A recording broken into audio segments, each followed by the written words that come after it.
And now the news. BP has committed $3 billion to an account that will eventually total over $20 billion in relief. Just to recap, that's $3 billion out of 20, or in percentage terms, not enough. When asked about his 80-pound weight loss, Drew Carey said his secret was simple: no carbs. Carey credits specific diet changes such as swearing off pizza, bread, and crackers, as well as replacing barbecue chips with Plinko chips. Olena Russell, a resident of Victoria, British Columbia, has filed a human rights complaint following an incident in which a transit driver asked her to cover up instead of breastfeeding her newborn. The complaint has come as a shock to infant support groups across Canada, as well as people who were surprised to hear that Victoria had a transit system in the first place. In sports, in a thrilling last-second comeback, Rock beat Scissors. Rock now moves on to face odds-on favorite Paper in Sunday's final. Ben Quayle, the son of former U.S. Vice President Dan Quayle, caused controversy this week when he referred to Barack Obama as the worst president in history, and that someone needs to go to D.C. and kick the hell out of the place. Now, I'm not going to make a joke about how this guy's a mook or how his dad was a mook. Rather, I'm going to blame the TV companies, who allow this kind of information to hit the airwaves. This plus reality TV are the worst things to hit the air since... well, hello, cookie of Arlene Dickinson. Reality TV's Arlene Dickinson. What brings you to talk Toronto? Oh, she's just being shy. You know you have nothing to be shy about with your immense business savvy and your high-calorie content. You know you make me crazy about how sweet you are. Let's make out.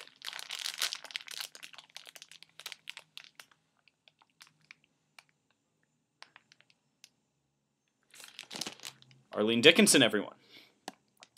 Linda McMahon, the former president of the World Wrestling Federation, won this week's Republican primary in Connecticut.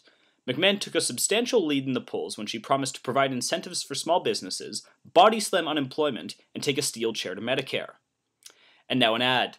Talk Toronto is brought to you by Fajitas Leftover Turkey Leg. Ahi. To celebrate the birthday of the head chef at Google New York, Krispy Kreme made bacon cheddar cheeseburgers, replacing the conventional bun with 2 of their donuts.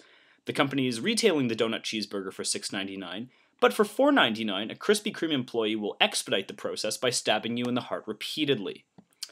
In September, CBC is planning to air a documentary on the Queen in 3D, because nothing's more exciting than this in 3D. This week, the biggest news story surrounds JetBlue flight attendant Steven Slater. Slater grabbed 2 beers and used the emergency slide to depart the aircraft after being cursed at by a passenger. Slater has since become an icon for speaking out against job abuse, and has just surpassed 200,000 fans on Facebook. Here to comment on Slater's popularity is his Facebook page creator, Samantha Stern. Hi. So, Samantha, are you surprised at Slater's fan count? Not really. Slater's been such an icon over the last 20 years. Well, that's a great point, actually. Slater had been in the industry since the late 80s without incident. That's not exactly true. Slater got in so much trouble back in the day. Really? I wasn't aware. Yeah, like, he was a troublemaker when he first came to Bayside, always getting detention and fighting with Zach over Kelly, but then he dated Jesse and saved the Max from going under. He was such a free spirit. Samantha, I think you have your Slaters mixed up. We're talking about the incident on the plane this week. AC Slater's on a plane? No, Steven Slater, the JetBlue employee. What? Do you have anything to say regarding Steven Slater's rise to popularity? Like when he did America's Best Dance Crew and all that workout stuff? Save me. Saved by the bell. Samantha Stern, thanks for being here. And to think we turned down Dustin Diamond to get her on air. An Illinois telemarketer was arrested for taking home call sheets and selling fraudulent insurance as a way to kickstart his own business. The police have the man in custody and have begun to call the people back to find out on a scale of 1 to 5 just how annoying the man really was. Ricky Gervais announced yesterday via his blog that plans are in motion for a Chinese version of The Office.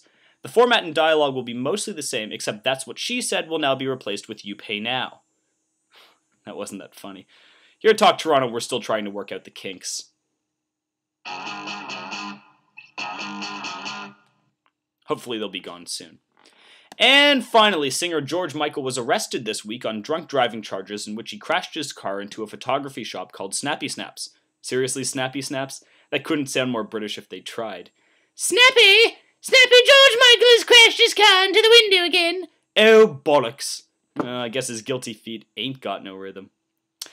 Well, that's the news. Tune in next week to hear my review of Wendy's Spicy Chicken. Good night and good comedy.